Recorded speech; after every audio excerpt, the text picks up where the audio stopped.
اللہ جل مجدہ الکریم اپنے محبوب کریم صلی اللہ علیہ وآلہ وسلم کے توسل اور تصدق سے میری اور آپ سب کی حفاظت فرمائے، اپنے حبیب پاک صلی اللہ علیہ وآلہ وسلم کی غلامی، محبت، اطاعت اور اتباع میں زندہ رکھے، اسی پر ہم سب کو موت نصیب کرے اور مجھے اور آپ سب کو حسن ختام نصیب فرمائے۔ قرآن مجید کی سورہ آل عمران کی آیت نمبر 102 میں نے عنوان کے طور پر تلاوت کی ہے۔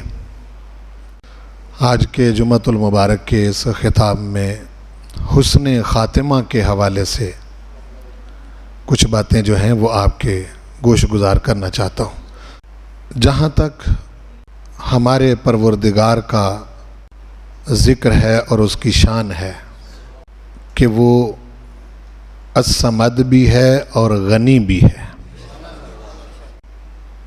کوئی شخص بھی دنیا میں اپنی نافرمانی سے اللہ کا نقصان نہیں کر سکتا۔ ساری دنیا کافر ہو جائے، نافرمان ہو جائے تو اس کے رب ہونے میں فرق نہیں آتا، اور اس کے برعکس اگر ساری دنیا فرما بردار ہو جائے، سب مسلمان ہو جائیں، سب اس کو ماننے لگ جائیں، سب اس کے عبادت گزار بن جائیں اور اس کی خدمت میں سجدے کرنے لگ جائیں، تو تب بھی اس کی شان میں اضافہ نہیں ہوتا۔ یعنی بندوں کی عبادت سے اس کی شان بڑھتی نہیں اور بندوں کی نافرمانی سے اس کی شان گھٹتی نہیں۔ اس نے اپنی بھی یہی شان رکھی ہے اور اپنے محبوب کی بھی یہی شان رکھی ہے۔ یعنی اگر ساری دنیا انکار کر دے رسول پاک کا، چونکہ دنیا والوں نے تو حضور کو شان دی نہیں، جس نے دی ہو کم زیادہ بھی وہی کر سکتا ہے، تو جس نے شان اپنے محبوب کو عطا کی ہے اس کا کم کرنے کا ارادہ نہیں ہے۔ اس نے اپنا فیصلہ سنا دیا ہے کہ دنیا والے پھونکے مارتے رہیں گے، اس چراغ کو بجھانے کی کوشش کریں گے، لیکن یہ چراغ بجھے گا نہیں، یہ چمکتا رہے گا۔ تو لوگوں کی عبادت سے اس کی شان بڑھتی نہیں اور لوگوں کی نافرمانی سے اس کی شان گھٹتی نہیں، بلکہ اس کے برعکس اگر وہ کسی کو نقصان دینا چاہے، اللہ تعالیٰ کسی کو ضرر دینا چاہے، نقصان دینا چاہے، تو کوئی اس کو روکنے والا نہیں ہے، اور اگر وہ کسی کو فائدہ دینا چاہے تو کوئی نقصان پہنچانے والا بھی نہیں ہے، یہ بھی اسی کی شان ہے۔ سورہ آل عمران ہے، آیت نمبر 176، اس میں فرمایا ہے حضور علیہ السلام کو مخاطب کرتے ہوئے، آپ کچھ لوگوں کے، منافقوں کے، کافروں کے رویے کی وجہ سے رنجیدہ اور غمگین تھے، تو اب چونکہ حضور علیہ السلام سے کوئی بڑا ہو تو حضور کو تسلی دینا، تو اب حضور سے بڑا تو حضور کا رب بھی ہے، تو آپ کو رنجیدہ اور غمگین دیکھا، اس موقع پر ارشاد فرمایا وَلَا يَحْزُنْكَ الَّذِينَ يُسَارِعُونَ فِي الْكُفْرِ۔ حبیب پیارے، یہ جو لوگ کفر میں جلدی کر رہے ہیں، یسارعون فی الکفر، سرعت سے کام لے رہے ہیں، کفر میں جلد باز ہیں اور ایمان کی طرف آ نہیں رہے، لا یحزنک، یہ بات میرے محبوب تجھے غمگین نہ کرے۔ کیوں؟ فرمایا انہم لن یضروا اللہ شیئا، ان کے بس میں ہی نہیں کہ یہ اللہ تعالیٰ کو کوئی نقصان پہنچا لیں۔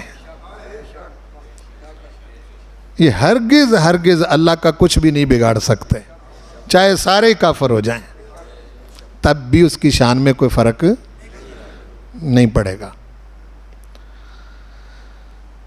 دوسرے مقام پر اللہ پاک نے ارشاد فرمایا اس کے برعکس، سورہ یونس آیت نمبر 107 میں فرمایا وَإِن يَمْسَسْكَ اللَّهُ بِضُرٍّ فَلَا كَاشِفَ لَهُ إِلَّا هُوَ۔ حبیب، اگر اللہ تجھے نقصان پہنچانا چاہے فَلَا كَاشِفَ لَهُ، تو پھر کوئی بھی اس کو روکنے والا نہیں ہے۔ یہاں بات کی اگر کی، اگر کے ساتھ تو قرآن مجید نے اس نے یہ بھی فرمایا کہ لو کان فیہما آلہۃ الا اللہ لفسدتا، اگر زمین و آسمان میں دو خدا ہوتے، حالانکہ دو خدا ہے نہیں، تو زمین و آسمان میں فساد ہو جاتا۔ تو فرمایا اگر اللہ تجھے نقصان دینا چاہے محبوب تو پھر کوئی بھی اس نقصان کو دور کرنے والا نہیں ہے، لیکن میں نے تجھے نقصان دینے کا ارادہ کیا ہی نہیں، یہ تو میرا پروگرام ہی نہیں کہ میں تجھے نقصان پہنچاؤں۔ فلا کاشف لہ الا ہو وَإِن يُرِدْكَ بِخَيْرٍ فَلَا رَادَّ لِفَضْلِهِ، اور اگر محبوب وہ تیرے ساتھ خیر کا ارادہ کرے تو پھر جو خیر وہ تجھے دینا چاہتا ہے اس خیر کو روکنے والا بھی کوئی نہیں۔ ایک حدیث شریف بھی اس کی تائید میں،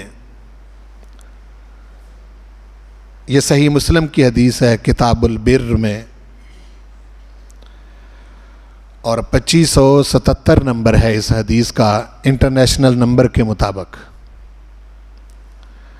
حدیث تو لمبی ہے، اس میں سے ایک حصہ میں عرض کرنا چاہ رہا ہوں۔ حدیث قدسی ہے، اللہ تعالیٰ فرما رہا ہے یا عبادی، اے میرے بندو، انکم لن تبلغوا ضری فتضرونی، تم ہرگز ہرگز اس حیثیت میں نہیں ہو کہ میرا کوئی نقصان کر لو۔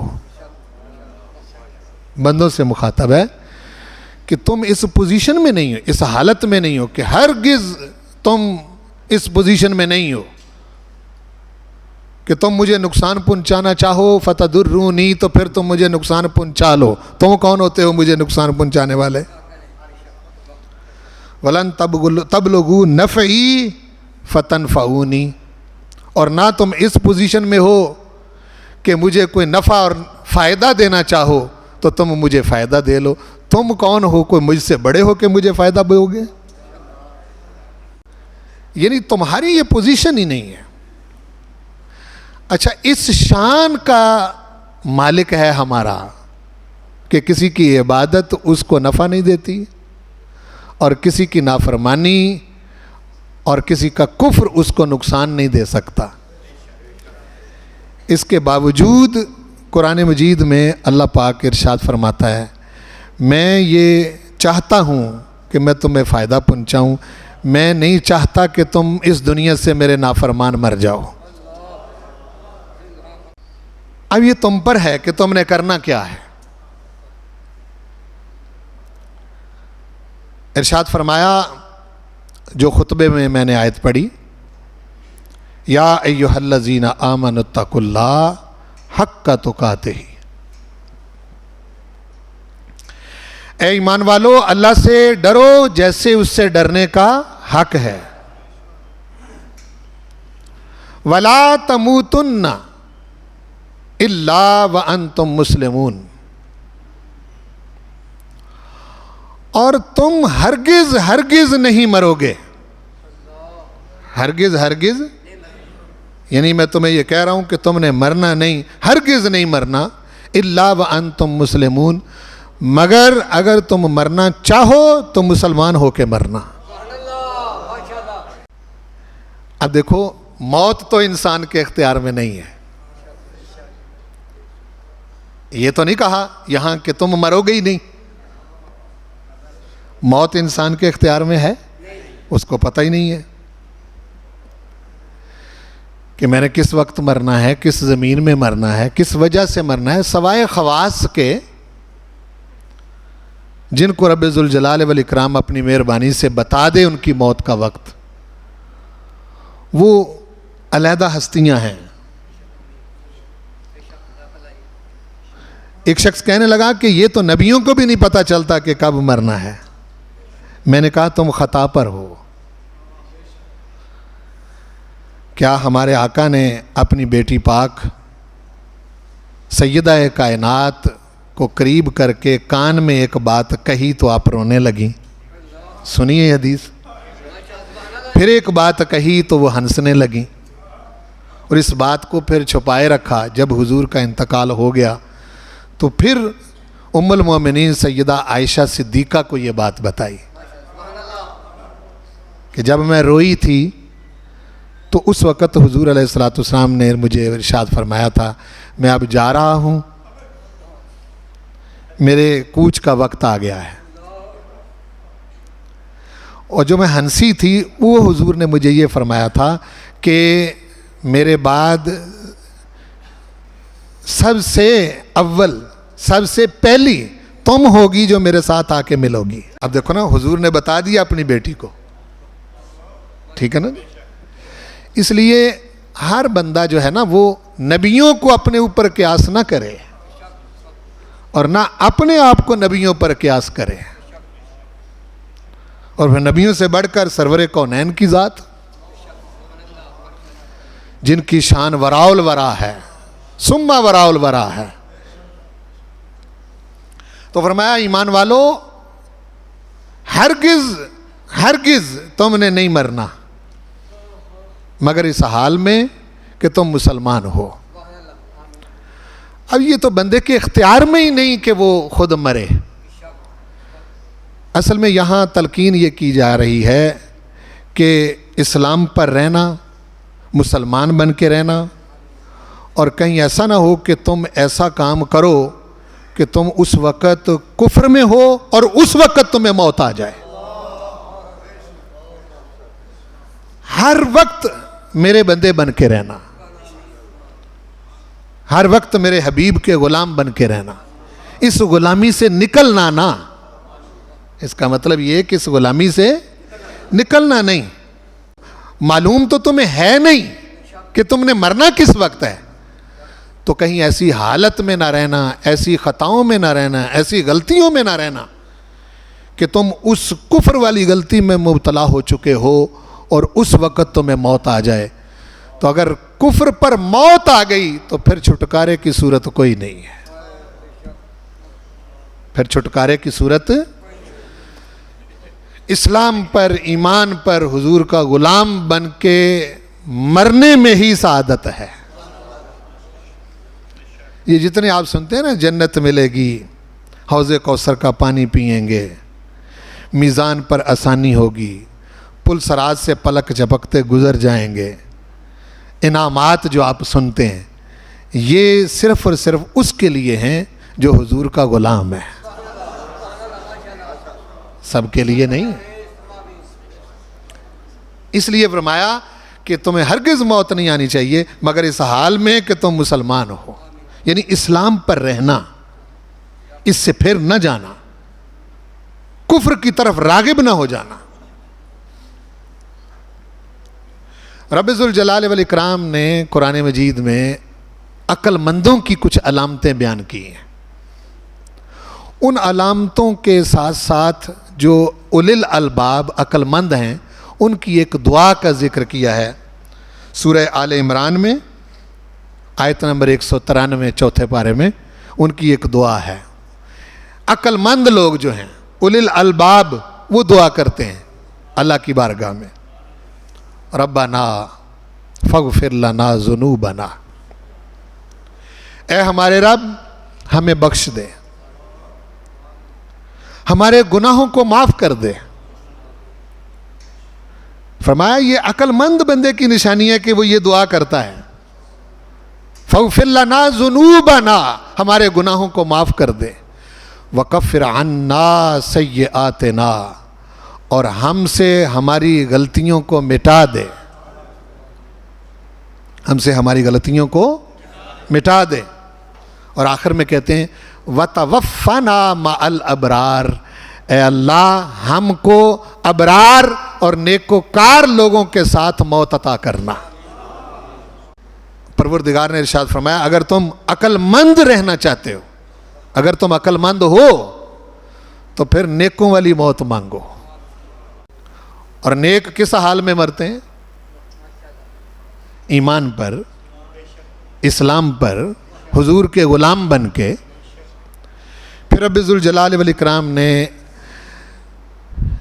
فرعون کے ساتھ جو جادوگروں کا مقابلہ ہوا تھا موسیٰ علیہ السلام کی موجودگی میں، آپ نے فرعون کو کہا تھا کہ بھائی کھلا میدان ہو، لوگ جمع ہو جائیں اور تمہارے پاس جو کچھ ہے وہ لے آؤ۔ اس نے بڑے بڑے ماہر جادوگر مصر کے اکٹھے کیے، انہوں نے اپنی رسیاں پھینکی، وہ سانپ بن گئے۔ موسیٰ علیہ السلام نے اپنا عصا پھینکا، وہ سارے سانپوں کو کھا گیا۔ اس وقت وہ کہنے لگا، فرعون کہنے لگا کہ تم موسیٰ پر ایمان لے آئے ہو، تم پہلے ہی ملے ہوئے ہو۔ لَأُقَطِّعَنَّ أَيْدِيَكُمْ وَأَرْجُلَكُمْ مِنْ خِلَافٍ وَلَأُصَلِّبَنَّكُمْ فِي جُذُوعِ النَّخْلِ، میں تمہارے ہاتھ پاؤں کاٹ دوں گا، دایاں ہاتھ بایاں پاؤں یا بایاں ہاتھ دایاں پاؤں جانبین سے، اور میں تمہیں کھجور کے جھنڈ میں پھانسی دوں گا۔ جب یہ اس نے بات کی تو وہ کہنے لگے کہ جو کرنا ہے کر لے، اِنَّا إِلَىٰ رَبِّنَا لَمُنْقَلِبُونَ، ہم تو اپنے رب کی طرف لوٹ جانے والے ہیں، ہم موسیٰ کو مان چکے ہیں۔ وہاں ان کی ایک دعا کا ذکر کیا ہے قرآن مجید نے، سورۃ الاعراف آیت نمبر 126 میں۔ وہ دعا کیا ہے؟ کہتے ہیں ربنا افرغ علینا صبرا،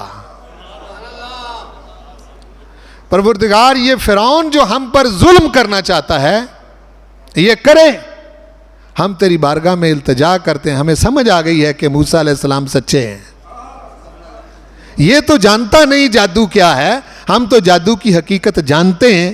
موسیٰ علیہ السلام نے جو عصا پھینکا ہے ہمیں سمجھ آ گئی ہے کہ یہ جادو نہیں ہے، یہ جادو نہیں ہے، ہم پر صبر انڈیل دے پروردگار، ہم کو صبر کی توفیق نصیب فرما۔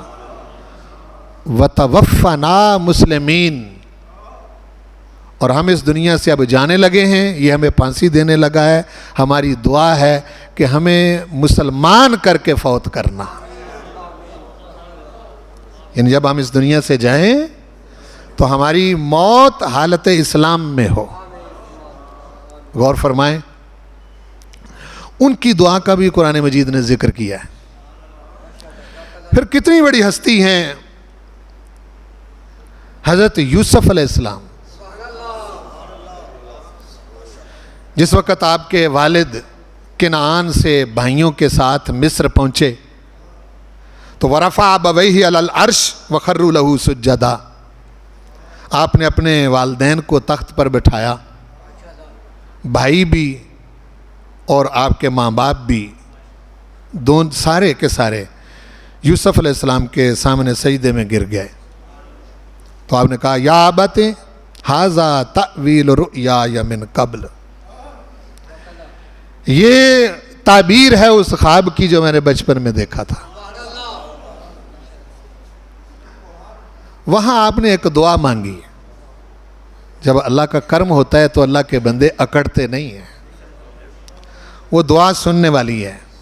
سورہ یوسف آیت نمبر 101 ہے، رب قد آتیتنی من الملک، اے میرے پروردگار تو نے مجھے ملک اور حکومت عطا کی ہے، وعلمتنی من تعویل الاحادیث، میرے پروردگار تو نے مجھے خوابوں کی تعبیر کا علم سکھایا ہے، فاطر السماوات والارض، اے زمین و آسمانوں کے پیدا کرنے والے، انت ولی فی الدنیا والآخرہ، تو تو ہی میرا والی وارث ہے دنیا و آخرت میں، میرا اپنا یہاں کچھ نہیں۔ توفنی مسلمہ، میرے پروردگار جب تو اس دنیا سے مجھے لے جائے تو مجھے مسلمان کر کے لے جانا، وَأَلْحِقْنِي بِالصَّالِحِينَ، اور مجھے صالحین کے ساتھ ملا دینا۔ اب دیکھو، جب پیغمبر یہ دعا کر رہے ہیں کہ پروردگار جب تو مجھے اس دنیا سے لے جائے تو اس وقت حالت اسلام میں لے کر جائے، تو پھر باقیوں کو کتنی ضرورت ہوگی؟ کیوں جی؟ باقی لوگوں کو کتنی ضرورت ہوگی یہ دعا کرنے کی؟ اس لیے اس دعا کو اپنی دعا میں شامل کرو، توفنی مسلما والحقنی بالصالحین۔ سبھی دعا مانگا کرو، پروردگار ہمیں مسلمان کر کے مسلمانی کی حالت میں، اسلام کی حالت میں ہمیں اس دنیا سے رخصت کرنا۔ چونکہ ایمان اسلام حضور کے غلام ہیں تو پھر سب خیر ہے۔ ابراہیم علیہ السلام کو اللہ تعالیٰ نے 8 بیٹے عطا کیے تھے، 2 تو مشہور ہیں، حضرت اسماعیل علیہ السلام اور حضرت اسحاق علیہ السلام۔ ایک کا نام مدین تھا، ایک کا نام مدائن تھا، اور اسی طرح کچھ اور ہیں، وہ دیگر ازواج سے تھے۔ آپ کی 3 بیویاں تھیں، حضرت سارہ سے ایک بیٹا اور حضرت ہاجرہ سے ایک بیٹا، اور باقی 6 بیٹے باقی ازواج سے تھے۔ ابراہیم علیہ السلام نے اپنے بیٹوں کو اکٹھا کیا، اس کا قرآن نے ذکر کیا ہے، اکٹھا کر کے تو ان کو ایک وصیت کی۔ وہ وصیت بھی، اور حضرت یعقوب علیہ السلام کے 12 بیٹے تھے، انہوں نے بھی اپنے بیٹوں کو اکٹھا کیا، انہوں نے بھی اپنے موت سے پہلے ایک وصیت کی۔ دونوں وصیتوں کا قرآن مجید نے اکٹھا ذکر کیا ہے سورہ البقرہ آیت نمبر 132 میں۔ میں اس سے پہلے والی آیت نمبر 130 اور 131 بھی پڑھ لوں تاکہ سیکوینس قائم ہو جائے۔ وَمَن يَرْغَبُ عَن مِّلَّةِ إِبْرَاهِيمَ إِلَّا مَن سَفِهَ نَفْسَهُ، اللہ پاک ارشاد فرما رہا ہے کہ ملت ابراہیمی سے منہ موڑنے والا سوائے بے وقوف کے کون ہو سکتا ہے؟ وَلَقَدِ اصْطَفَيْنَاهُ فِي الدُّنْيَا، ابراہیم تو وہ ہیں جن کو ہم نے دنیا میں چن لیا تھا۔ وَإِنَّهُ فِي الْآخِرَةِ لَمِنَ الصَّالِحِينَ، اور وہ صالحین میں سے تھے۔ اِذْ قَالَ لَهُ رَبُّهُ أَسْلِمْ، جب بھی ان کے پروردگار نے کہا سر تسلیم خم کر لے، انہوں نے اڑ پھس نہیں کی، چون چرا نہیں کی، چیں بجبی نہیں ہوئے۔ قَالَ أَسْلَمْتُ لِرَبِّ الْعَالَمِينَ، تیرا کہنا ہمارا موڑنا، تو ہمارا رب ہے اور رب العالمین ہے، ہم رب العالمین کی خدمت میں سر تسلیم خم کرتے ہیں۔ اس کے بعد رب ذوالجلال والاکرام نے اس وصیت کا ذکر کیا جو ابراہیم علیہ السلام نے اور یعقوب علیہ السلام نے اپنے بیٹوں کو کی۔ سورۃ البقرہ آیت نمبر 132 میں وَوَصَّى بِهَا ابراہیم بنیہ ویعقوب، ابراہیم علیہ السلام نے اور یعقوب علیہ السلام نے اپنے بیٹوں کو بوقت وصال وصیت کی۔ فرمایا یا بنیہ، اے میرے بیٹو، یہ ابراہیم علیہ السلام نے بھی یہی کہا اور یعقوب علیہ السلام نے بھی یہی کہا، اے میرے بیٹو ان اللہ اصطفیٰ لکم الدین، جس اسلام پر میں ہوں یہ دین اللہ تعالیٰ نے تمہارے لیے چن لیا ہے۔ دین کی وصیت کر رہے ہیں، کس چیز کی؟ بولو، کوئی بکریوں کی، کوئی مال کی، کوئی جاگیر کی، کوئی جائیداد کی وصیت نہیں کر رہے۔ یہ دین جو میرا ہے، جس پر میں چل رہا ہوں، یہ اللہ تعالیٰ نے چن لیا ہے تمہارے لیے۔ فَلَا تَمُوتُنَّ إِلَّا وَأَنْتُمْ مُسْلِمُونَ، میرے بیٹو ہرگز تمہیں موت نہیں آنی چاہیے مگر اس حال میں کہ تم مسلمان ہو۔ غور فرماؤ، اگر ابراہیم علیہ السلام اپنے بیٹوں کو یہ وصیت کریں کہ دین پر رہنا، دین اللہ نے تمہارے لیے چن لیا ہے، اسلام پر رہنا. اور حضور علیہ الصلوۃ والسلام کے بارے میں لوگ یہ شبہ کریں کہ انہوں نے اپنے وارثوں کو کوئی باغ یا کسی صورت میں کوئی جائیداد دی تھی یا اس کی وصیت کی تھی، اس کا مطلب یہ ہے کہ تم ہمارے آقا کی شان کو کم کر رہے ہو. میری بات کو سمجھے؟ حضور علیہ الصلوۃ والسلام نے اس طرح کی کوئی وصیت نہیں کی. یہ سب ذاکروں اور ملاؤں کے جھگڑے ہیں. بھائی ہمارے آقا تو ابراہیم علیہ السلام سے بڑے ہیں نا، اور یعقوب علیہ السلام سے بھی بڑے ہیں. وہ کیسے وہ وصیت کریں گے؟ قرآن مجید ارشاد فرما رہا ہے ان اللہ اصطفیٰ لکم الدین. یہ ابراہیم علیہ السلام کی وصیت اپنے بیٹوں کو اور یعقوب علیہ السلام کی وصیت اپنے بیٹوں کو. اس سے ایک مسئلہ اور بھی سمجھ ہوا، جتنا کوئی بڑا ہوتا ہے اس کے اپنے بچوں، اس بڑے کو اپنے بچوں کی زیادہ فکر کرنی چاہیے. اگر اس کی اپنے پرانے اعظام ہیں ان کو پہلے اپنی بچوں پر محنت کرنے کی ضرورت ہے یا نہیں؟ ہمارے آقا کو اللہ پاک نے ارشاد فرمایا، یہ سورۃ الشعراء 19ویں پارے میں، وَأَنذِرْ عَشِيرَتَكَ الْأَقْرَبِينَ. پہلا حکم آیا، محبوب پیارے جو تمہارے قریبی رشتہ دار ہیں پہلے ان کو بلا کر ان کو ڈرائیے، ان کو تبلیغ کیجیے. باہر آپ ساری دنیا کو تبلیغ کرتے رہیں اور آپ کی اپنی اولاد برباد ہو جائے، تباہ ہو جائے، وہ آپ کے مشن پر ہی نہ رہے، آپ کے عقیدے پر ہی نہ رہے جس پر آپ ہیں. مجھے یہ شکوہ ہے اس دور کے بڑے بڑے پیروں سے اور بڑے بڑے علماء سے جو حضور کا مصلی چھوڑ چکے ہیں. بڑے آستانوں پر جائیں، آج آپ کو کوئی بڑا پیر نماز پڑھاتا ہوا نہیں ملے گا.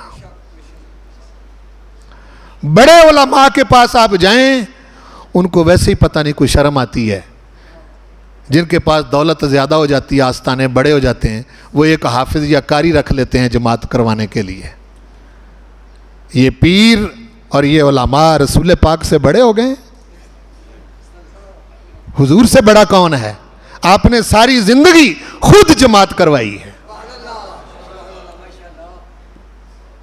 بولو، سرکار نے ساری زندگی خود نماز پڑھائی ہے. میں یہ جو بات کر رہا ہوں یہ صحیح ہے یا نہیں؟ جب تم نے حضور کا مصلی چھوڑا، اللہ تعالیٰ نے تمہیں رسوا کر دیا، کسی کام کے نہیں رہے. کون ہو تم؟ یہ حضور کا مصلی ہے، یہ رسول پاک کا ممبر ہے، اس کا کوئی مالک نہیں ہے. سمجھ آ رہی ہے نا جی؟ اس لیے ان چیزوں کو تو تمہیں پہلے لینا چاہیے. اپنے بچوں کو اس طرف لاؤ. ابراہیم علیہ الصلوۃ والسلام اپنے بیٹوں کو ایک مرتبہ نصیحت کرتے ہوئے، بڑی سننے والی نصیحت ہے، نصیحت کرتے ہوئے کہا انطہرا. اللہ پاک نے حضرت ابراہیم علیہ السلام اور حضرت اسماعیل کو مخاطب کرتے ہوئے کہا، مخاطب کرتے ہوئے انطہرا بیتیا للطائفین والعاکفین والرکع السجود. ایک آیت میں والقائمین بھی آتا ہے. فرمایا اے ابراہیم اور اے اسماعیل، تم دونوں میرے پیغمبر ہو، نبی ہو، رسول ہو، تمہاری بڑی شان ہے، دونوں کی بڑا مقام ہے اور بڑی شان ہے. دونوں کو مخاطب کر کے کہا، فرمایا تم دونوں نے، باپ بیٹے نے، میرے گھر کو صاف ستھرا رکھنا ہے، اعتکاف کرنے والوں کے لیے، رکوع کرنے والوں کے لیے، قیام کرنے والوں کے لیے، سجدہ کرنے والوں کے لیے. اس لیے جس شخص کو آج کسی مسجد میں خدمت کا موقع مل رہا ہے، وہ خوش ہو کہ ابراہیم اور اسماعیل علیہ الصلوۃ والسلام کی سنت ادا کر رہا ہے. یہ احسان نہیں ہے اور یہ مشکل کام ہے. بولو، یہ مشکل کام ہے. یہاں باتیں سننا پڑتی ہیں بڑی لوگوں کی. بلکہ کئی بندے تو مسجد کی خدمت اس وجہ سے چھوڑ دیتے ہیں کہ لوگ باتیں بڑی کرتے ہیں، حالانکہ ان کو یہ پتہ نہیں ہے جس کے نام پر باتیں سنتے ہو وہ بڑا لاجپال ہے. یعنی وہ اللہ کی خاطر، اللہ کے رسول کی خاطر، مسجد کی خاطر اگر باتیں سنو گے تو کیا وہ تمہیں بے سہارا اور بے آسرا چھوڑ دے گا؟ اگر اس سودے کا تمہیں پتا ہو نا یہ کتنا نفع بخش ہے تو بڑھ بڑھ کے مسجد کی خدمت کرو. اگر موقع ملا ہوا ہے اس کی خدمت کا کسی شکل میں بھی، اس کو گنواؤ نہ، غنیمت سمجھو. اللہ تعالیٰ نے خدمت کا موقع دیا ہوا ہے، یہ خدمت کرو. ایمان پر اور حضور کا غلام بن کے مرنا ہی کیوں ضروری ہے؟ کیوں ضروری ہے کہ بندہ جب موت آئے تو حضور کا غلام ہو، مومن ہو، مسلمان ہو، سچا ہو عقیدے میں؟ یہ کیوں ضروری ہے؟ اس لیے ضروری ہے کہ قرآن و سنت سے یہ ثابت ہے کہ بندہ جس حال میں مرتا ہے اسی حال میں قبر سے اٹھے گا اور اسی حال میں حشر میں اٹھے گا. رسول کریم صلی اللہ علیہ وسلم کا ارشاد ہے کما تعیشون تموتون، جس طرح کی زندگی بسر کر رہے ہو اسی طرح کی زندگی میں تمہیں موت آئے گی. وَكَمَا تَمُوتُونَ تُحْشَرُونَ، اور جس حالت میں مر رہے ہو اسی حالت میں تمہیں دوبارہ اٹھایا جائے گا. تو کتنا ضروری ہے کہ انسان جو ہے وہ مرنے کے وقت حضور کا غلام ہو. میں اس کے لیے ایک آیت اور ایک حدیث پڑھ کے اپنی گفتگو کو ختم کرتا ہوں. اللہ پاک نے قرآن مجید میں ارشاد فرمایا ہے کہ جس حال میں بندہ اس دنیا سے جائے گا اسی حال میں اٹھے گا. الذین یأکلون الربا، یہ سورہ البقرہ آیت نمبر 275 ہے. الذین یأکلون الربا، وہ لوگ جو سود کھاتے ہیں. لا یقومون الا کما یقوم الذی یتخبطہ الشیطان من المس، قیامت میں کافر بھی اپنے پیروں پر چل کے آسانی سے جا رہا ہوگا اپنے رب کی طرف. یہ روایتوں میں آتا ہے دوڑ دوڑ کے جا رہے ہوں گے. لیکن سود کھانے والا بندہ قیامت والے دن ایسے لڑکھڑا رہا ہوگا جیسے کسی کو جن چمٹ گیا ہو. یتخبطہ الشیطان من المس، جس کو شیطان نے چھو کر مخبوط الحواس کر دیا ہو، اس کے حواس کام نہ کہ کبھی ادھر گرے کبھی ادھر گرے، گرتا پڑتا وہ جا رہا ہوگا اور ساری دنیا جان رہی ہوگی کہ یہ سود خور ہے. قیامت کے دن اس کی حالت قرآن نے یہ بیان فرمائی. اب یہاں بھی یہ لوگ پاگل ہیں، یہ جو سود کھانے والے ہیں، بے رحم مخلوق ہے یہ. ان کو کسی کی تکلیف، کسی کا گھر بک جائے، کسی کے بچے مر جائیں، کسی کا گھر اجڑ جائے، سود خار کو کبھی رحم نہیں آتا. اس بے رحم شخص کو اللہ نے سزا یہ دی ہے کہ تو قیامت والے دن ایسے کھڑا ہوگا جیسے شیطان نے چھو کر کسی کو پاگل کر دیا ہو، مخبوط الحواس کر دیا ہو. اب دیکھو جس حال میں مرا اسی حال میں اٹھا ہے نا قرآن مجید میں. اور یہ کیوں؟ یہ کہتے تھے انما البیع مثل الربا، جس طرح باقی کاروبار ہیں اس طرح سود بھی ہے. فرمایا نہیں، یوں نہیں ہے. احل اللہ البیع وحرم الربا، باقی تجارت اور کاروبار کو اللہ نے حلال کیا ہے اور سود کو حرام کیا ہے. حضور علیہ الصلوۃ والسلام جب شب معراج دوزخ کا معائنہ فرما رہے تھے تو آپ نے دیکھا کہ ایک شخص جس کا پیٹ بڑا ہوا ہے اور وہ اپنے پیٹ کے ساتھ اٹھنا چاہتا ہے لیکن اٹھ نہیں پا رہا. تو جہنم کے دروگے مالک سے پوچھا یہ کون ہے؟ عرض کی آقا یہ سود خور ہے، یہ سود خور ہے. اب دیکھو جس حال میں مرا اسی حال میں اٹھا اور اسی حال میں دوزخ میں پڑا ہوا ہے. اس لیے دعا کرنی چاہیے یا اللہ جب تو ہم خطا کار تو ہیں، کیا شبہ ہے اس میں، گنہگار بھی ہیں، سیاہ کار بھی ہیں، تیری بارگاہ میں التجا ہے کہ تو ہمیں اس حضور کی غلامی کی حالت میں ہمیں لے جانا۔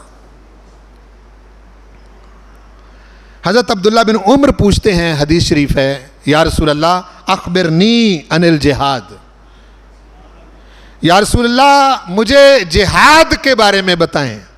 فقال یا عبداللہ بن عمر، فرمایا اے عبداللہ بن عمر، ان قاتلت صابرا محتسبا، اگر تو ڈٹ کر صبر کی حالت میں اور اپنا احتساب کرتے ہوئے صرف میری خاطر تو نے جہاد کیا، تو بعثک اللہ صابرا محتسبا، تو اللہ تعالیٰ تجھے قیامت والے دن بھی اسی حالت میں اٹھائے گا۔ وَإِن قَاتَلْتَ مُرَائِيًا مُقَاصِرًا، اور اگر تو نے مال غنیمت حاصل کرنے کے لیے، دکھلاوے کے لیے جہاد کیا، جنگ کی، تو بعثک اللہ مُرَائِيًا مُقَاصِرًا، تو پھر اللہ تعالیٰ قیامت والے دن تجھے اٹھائے گا بھی اسی حالت میں۔ یا عبداللہ بن عمر، اے عبداللہ بن عمر، علی ای حال قاتلت او قتلت بعثک اللہ علی تلک الحال، جس حال میں تو جہاد کرے گا اللہ تعالیٰ قیامت والے دن تجھے اسی حال میں اٹھائے گا۔ اور اگر حضور کے غلام بن کے مر گئے، کوئی ایمان کی رتی بچ گئی ہوئی، بولو کوئی ایمان کی رتی بچ گئی ہوئی، تو دوزخ میں بھی پڑ گئے، بولو دوزخ میں بھی پڑ گئے، اپنی کوتاہیوں کا ازالہ، اپنی کوتاہیوں کا خمیازہ بھگت کر دوزخ میں پڑے رہے، بالآخر وہ مقام تو آ ہی جائے گا کہ پروردگار اپنے محبوب کو اجازت دے گا، محبوب جس کے دل میں ادنا ادنا ادنا مثقال ذرۃ من ایمان، ایک رائی کے دانے سے بھی کم، اس سے بھی کم، اس سے بھی کم ایمان بچ گیا ہے، محبوب اس کو بھی دوزخ سے نکال لاؤ۔ سمجھ آئی نا جی؟ یعنی رائی کے دانے سے بھی کم ترین، اس سے بھی کم، اس سے بھی کم ایمان رسول پاک کی محبت کا نام ہے، آپ کو ماننے کا نام ہے۔ غلام بن کے دعا کیا کرو کہ اللہ تعالیٰ جب ہمیں اس دنیا سے لے جائے، جب ہم مریں، جب ہمیں موت آئے، تو اس وقت ہم حضور کے سچے غلام ہوں۔ یہ بہت ضروری ہے، اور اپنی دعا میں یہ شامل کریں، توفنی مسلما والحقنی بالصالحین، بولو توفنی مسلما والحقنی